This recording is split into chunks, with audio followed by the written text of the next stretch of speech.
1 di 023019 dari kelas Machine Learning A. Pada kesempatan ini saya akan mempresentasikan tugas klasifikasi data dengan judul Loan Approval Prediction.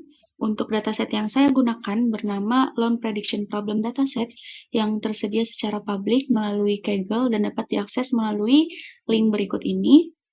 Kemudian untuk datanya sendiri terdiri dari 614 baris data pengajuan pinjaman dari sebuah lembaga keuangan. Setiap baris di sini merepresentasikan satu orang pemohon pinjaman. Untuk datanya sendiri di sini terdapat 13 total kolom, terdiri dari 12 fitur dan 1 kolom target. Untuk fitur-fiturnya sendiri mencakup gender, kemudian status, jumlah tanggungan, pendidikan, self-employed, aplikan income atau jumlah pemasukan pasangan, kemudian jumlah pinjaman, dan tenggat waktu, dan ada credit history, kemudian property area. Untuk kolom targetnya sendiri ada loan status dengan berisi Y untuk disetujui dan N untuk ditolak. Oke, sebelum membangun model, saya melakukan exploratory data analysis atau EDA untuk memahami karakteristik dan pola data. Ada 4 hal yang saya analisis di sini, yakni distribusi target, korelasi antar fitur, missing values, dan outlier. Untuk yang pertama di sini, setelah data di-load untuk diproses nantinya, di sini kita menganalisis missing values. Sebelumnya ditampilkan terlebih dahulu beberapa baris pertama pada data, kemudian dianalisis ada beberapa missing values di sini, dan setelah dilihat hasilnya menunjukkan ada 7 kolom dengan missing values, yaitu gender 13 data kosong, untuk kolom merit ada 3, dependence 15, self-employed ada 32, loan amount 22, loan amount term ada 14, dan credit history 50 data kosong. Menariknya, fitur yang paling berpengaruh yaitu credit history justru memiliki missing values terbanyak, yaitu sebanyak 50 baris atau setara dengan 8,1% dari total data.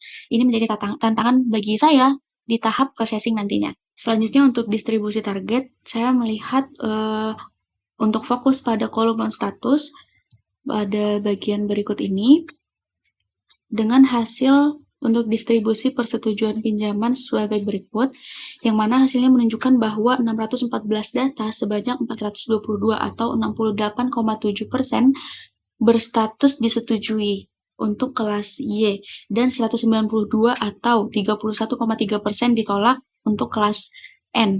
Nah, ini berarti dataset yang saya miliki tidak seimbang atau imbalance. Jumlah kelas Y jauh lebih banyak di atas kelas N. Kondisi ini penting karena jika kita hanya mengandalkan akurasi, model yang selalu menebak disetujui pun bisa terlihat bagus dengan akurasi 68,7%, padahal tidak berguna. Itulah mengapa saya menggunakan F1 score di sini untuk sebagai metrik evaluasi utama. Selanjutnya di sini saya juga mendeteksi outlier menggunakan box plot pada kolom aplikan income dengan hasil sebagai berikut. Di box plot terlihat banyak titik di luar whisker kanan, yang mana rata-rata aplikan income hanya sekitar 5.403. Tetapi terdapat nilai ekstrim pada bagian berikut ini yang merepresentasikan hingga 81.000. Outlier ini merepresentasikan segmen nasabah high net worth yang profil resikonya sangat berbeda dari nasabah rata-rata. Karena model KNN bekerja berdasarkan jarak, angka 81.000 ini harus ditangani agar tidak mendominasi perhitungan fitur lain. Solusinya adalah fitur scaling yang saya terapkan di tahap processing. Untuk yang selanjutnya, saya juga menghitung korelasi antar fitur numerik dengan kode berikut ini. Di sini kita bisa melihat matriks korelasi antar fitur. Nah, dari heatmap berikut, temuan yang terpenting adalah credit history memiliki korelasi tertinggi terhadap loan status, yaitu 0,57. Fitur lain seperti aplikan income, koaplikan income hampir tidak berkorelasi dengan target atau nilai korelasinya itu mendekati 0. Saya juga membuat visualisasi khusus untuk melihat hubungan kredit history dengan loan status berikut. Nah, hasilnya sangat jelas dari nasabah dengan kredit history 1 atau riwayat kredit baik, 378 disetujui dan hanya 97 yang ditolak. Sebaliknya, dari nasabah dengan kredit history 0 sebanyak 82 dari 89 langsung ditolak. Ini menjadi insight terpenting bahwasanya riwayat kredit adalah faktor penentu utama dalam dataset ini. Nah, berdasarkan exploratory data analisis yang telah dilakukan sebelumnya, di sini saya membuat 4 ringkasan insight berdasarkan EDA. Untuk insight yang pertama, yaitu imbalance class, yakni sebanyak 68,7% disetujui, dan 31,3% ditolak, sehingga nantinya kita akan menggunakan F1 score dan bukan hanya akurasi. Untuk insight yang kedua, credit history merupakan fitur yang paling berpengaruh dengan korelasinya 0,57 ke target, jauh lebih tinggi dari fitur-fitur lainnya. Kemudian insight yang ketiga, missing values pada fitur krusial yaitu credit history sebanyak 50 data kosong atau 8,1%. Kemudian untuk self-employed terdapat 32 data kosong atau sebanyak 5,2%. Untuk insight yang keempat, yakni outlier ekstrim pada pendapatan, yang mana rata-rata pendapatan sebanyak 5.403, sedangkan terdapat pendapatan maksimal mencapai 81.000, sehingga nantinya kita akan men-scaling sebelum melakukan metode KNN. Selanjutnya, setelah memahami data melalui EDA, saya melakukan pre-processing untuk pembersihan dan persiapan data. Ada 5 langkah yang saya lakukan. Yang pertama yaitu drop kolom loan ID, karena alasannya loan ID ini hanya berisi nomor urut unik tiap nasabah, tidak ada informasi prediktif di sana, sehingga yang mana dua nasabah dengan nomor ID berbeda bisa memiliki karakteristik finansial yang identik. Jika dibiarkan, model bisa belajar dari pola nomor urut yang tidak bermakna, sehingga lebih baik dihapus saja. Kemudian yang kedua yaitu missing values. Di sini saya membagi strateginya menjadi 2 berdasarkan tipe data. Untuk data kategorikal seperti gender, merit, dependence, self-employment, dan credit history, saya mengisi dengan modus atau nilai yang paling sering muncul. Kemudian sebenarnya kenapa modus? Karena ini adalah nilai yang paling representatif untuk data kategorikal. Misalnya jika mayoritas nasabah berjenis kelamin laki-laki, maka 13 baris gender yang kosong itu akan diisi dengan jenis kelamin laki-laki. Kemudian untuk data numerik diisi dengan untuk data numerik seperti loan amount dan loan amount term, saya isi dengan median. Kenapa median bukan min atau rata-rata? Itu dikarenakan data numerik kita memiliki outlier ekstrim seperti pendapatan 81.000. Min akan tertarik ke atas oleh outlier, sedangkan median lebih stabil dan tidak terpengaruh dengan nilai ekstrim. Selanjutnya untuk langkah ketiga yaitu encoding. Di sini kita mengubah data menjadi teks angka, yang mana komputer kan tidak bisa memproses kata-kata seperti male, female, graduate, seperti itu. Jadi saya akan mengubah teks tersebut menjadi angka. Saya menggunakan label encoding yang mengubah setiap kategori menjadi angka bulat. Contohnya untuk male menjadi 1 dan female menjadi 0, graduate menjadi 0, dan not graduate menjadi 1. Hasilnya dapat dilihat pada tabel output laporan. Semua kolom sudah berupa angka dan siap diproses di model. Untuk langkah selanjutnya yaitu langkah yang keempat, kita melakukan fitur scaling. Ini sangat penting terutama untuk algoritma KNN. Masalahnya, credit history hanya bernilai 0 atau 1, sementara applicant income bisa mencapai 81.000. Tanpa scaling, algoritma KNN yang bekerja berdasarkan jarak akan menganggap applicant income jauh lebih penting hanya karena angkanya besar. Padahal credit history terbukti jauh lebih berpengaruh. Maka dari itu, di sini standar scaler bekerja dengan rumus Z sama dengan nilai dikurang min dibagi standar deviasi. Hasilnya, semua fitur memiliki min 0 dan standar deviasi 1, yang mana skalanya seragam tanpa mengubah makna dan distribusi data. Saya juga membuat visualisasi perbandingan distribusi sebelum dan sesudah scaling yang terlihat di laporan berikut ini.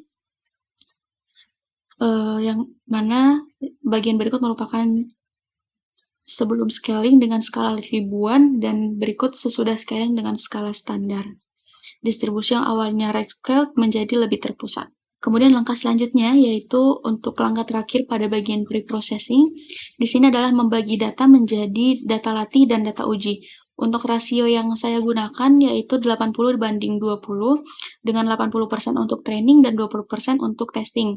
Hasilnya 491 baris untuk data latih dan 123 baris untuk data uji. Di sini digunakan parameter random stat 42 untuk memastikan pembagian data selalu sama setiap kali kode dijalankan sehingga hasilnya bisa direproduksi. Data uji ini diisolasi sepenuhnya dan tidak pernah dilihat model selama pelatihan. Ini prinsip penting agar evaluasi nantinya tidak bias. Baik, setelah melakukan exploratory data, kemudian pre-processing data, kita akan masuk ke bagian pemodelan klasifikasi dan key vault validation. Untuk tahap ini, saya memilih dua algoritma dengan pendekatan yang berbeda, yaitu KNN yang berbasis jarak dan logistic regression yang berbasis peluang atau probabilitas.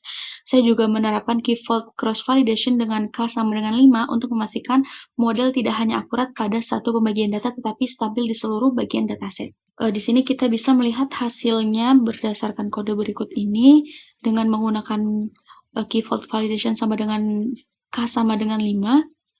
Untuk KNN, average akuransinya yaitu sebanyak 78,2% dan logistic regression yaitu 80,46%, yang mana berdasarkan hasil berikut bisa disimpulkan bahwasanya logistic regression lebih unggul dengan rata-rata sebanyak 80,46% dibanding KNN yang sebanyak 78,2%. Kemudian setelah melatih model dengan key vault, saya melakukan evaluasi final menggunakan data uji yang sudah dipisahkan sejak awal, yakni terdapat 123 data tadi. Saya menggunakan confusion matrix dan classification report. Untuk hasilnya sebagai berikut, yang mana confusion matrix KNN menghasilkan 4 angka yang masing-masing memiliki makna bisnis penting. Yang pertama yaitu angka 17 untuk true negatif, yang mana 17 nasabah yang memang tidak layak berhasil diprediksi tidak layak dengan benar. Kemudian 76, yang mana 76 nasabah yang memang layak berhasil diprediksi layak dengan benar. Kemudian 4 atau false negatif, yang mana 4 nasabah yang sebenarnya layak tapi diprediksi tidak layak. Jadi di sini bank kehilangan 4 nasabah potensial. Kemudian 26 untuk false positif, 26 nasabah yang sebenarnya tidak layak, tidak diprediksi layak. Ini resiko bisnis terbesar yang mana bank mungkin memberikan pinjaman kepada pihak yang beresiko. Berdasarkan confusion matrix ini, model KNN cenderung lebih sering melakukan kesalahan atau false positif yang mana memprediksi layak padahal tidak layak. Kemudian untuk confusion matrix untuk model logistic regression, di sini terdapat angka 18 untuk true negatif, yang mana 18 nasabah tidak layak diprediksi layak.